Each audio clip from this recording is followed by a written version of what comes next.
தமிழக முதல்வர் விஜய் அவர்கள் இப்போ சில அறிக்கைகளை விட்டிருக்காரு. அதில் குறிப்பாக தள்ளுபடி பண்ண போகிறாங்களாம் தமிழகத்தில், அதுவும் கடன் தள்ளுபடி. முதல்வர் அவர்கள் கொடுத்துருக்கக்கூடிய இந்த ஒரு அதிரடி வாக்குறுதி மிகப்பெரிய அளவில் எல்லோருடையுமே வரவேற்பை பெற்றிருக்குது. விவசாய கடன் தள்ளுபடி குறித்து உடனடி நடவடிக்கை எடுக்கப்படும்னு முதல்வர் விஜய் உறுதியளிச்சிருக்காரு. விவசாயிகள் சங்க நிர்வாகிகளுடன் சென்னை தலைமை செயலகத்தில் ஆலோசனை நடைபெற்றிருக்கு.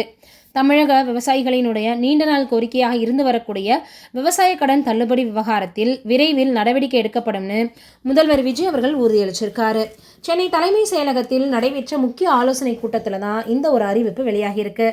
தமிழ்நாடு அனைத்து விவசாயிகள் சங்கங்களினுடைய ஒருங்கிணைப்பு குழு தலைவர் PR பாண்டியன் தலைமையிலான நிர்வாகிகள் முதல்வர் விஜய் அவர்களை நேரில் சந்தித்து பல்வேறு கோரிக்கைகளை முன் வச்சிருக்காங்க. அதே போல விரிவாக பேச்சுவார்த்தையும் நடத்தியிருக்காங்க.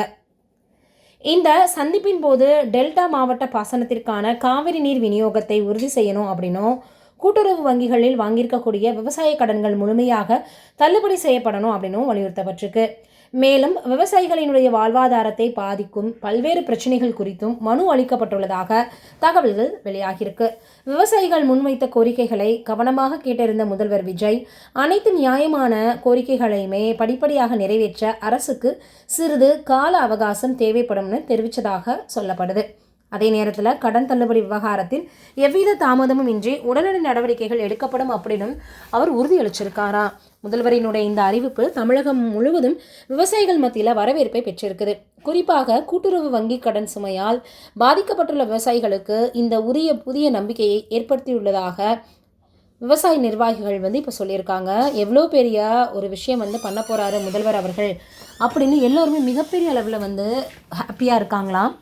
விவசாயிகள் எந்த அளவுக்கு கஷ்டப்படுவாங்க அப்படின்றது நம்ம எல்லோருக்குமே தெரியும். இருந்தாலும் அவங்களுக்காக இப்போது நான் உடனடியாக முடிவை எடுப்பேன், தள்ளுபடி செய்யப்படும் அப்படின்னு ஓப்பனாக அவர் சொல்லியிருக்காரு. தனக்குன்னு சிறிது கால அவகாசம் வேணும் அப்படின்னு அவர் சொல்லியிருக்கக்கூடிய அந்த ஒரு விஷயம் இப்போ சமூக வலைதளங்களில் மிகப்பெரிய அளவில் வைரலாக பரவி வந்துட்டுருக்கு. இப்படியே போச்சுன்னா யாருமே முதல்வர் அவர்களை இனி விட போகிறது இல்லை, விட்டு கொடுக்க போகிறது இல்லை அப்படின்ற மாதிரி பாராட்டி வந்துட்டுருக்காங்க. ஒவ்வொருத்தருமே ஏதோ சினிமாக்களில் நம்ம பார்க்குற மாதிரி களத்தில் இறங்கி ஒரு ஆய்வு செய்கிறது, எல்லாமே மக்களுக்கு நல்லது நடக்குதா அப்படின்ற மாதிரி அவங்க உறுதிப்படுத்திக்கிறதுன்னு நிறைய விஷயங்கள் தொடர்ந்து நம்ம பார்த்துக்கிட்டே இருக்கோம். இதே பணி இனிமேலும் தொடர்ந்துச்சுன்னா நிச்சயமாக யாராலையுமே இந்த ஆட்சியை அடிச்சுக்க முடியாதுன்னு எல்லோரும் பேச ஆரம்பிச்சிட்டாங்க. உண்மையிலேயே மக்களுக்காக நல்லது நடந்தால் மக்கள் நிச்சயமாக அவங்கள கொண்டாடாமல் விடமாட்டாங்க அப்படின்றதுல எந்த விதமான சந்தேகமும் கிடையாது. இப்போது கடன் தள்ளுபடி செய்ய போகிறது உறுதியாயிடுச்சு அப்படின்னு சொல்லி வந்துட்டுருக்காங்க. நீங்கள் என்ன நினைக்கிறீங்க இதை பற்றின்றதை மறக்காமல் கமெண்ட்டில் சொல்லுங்கள்.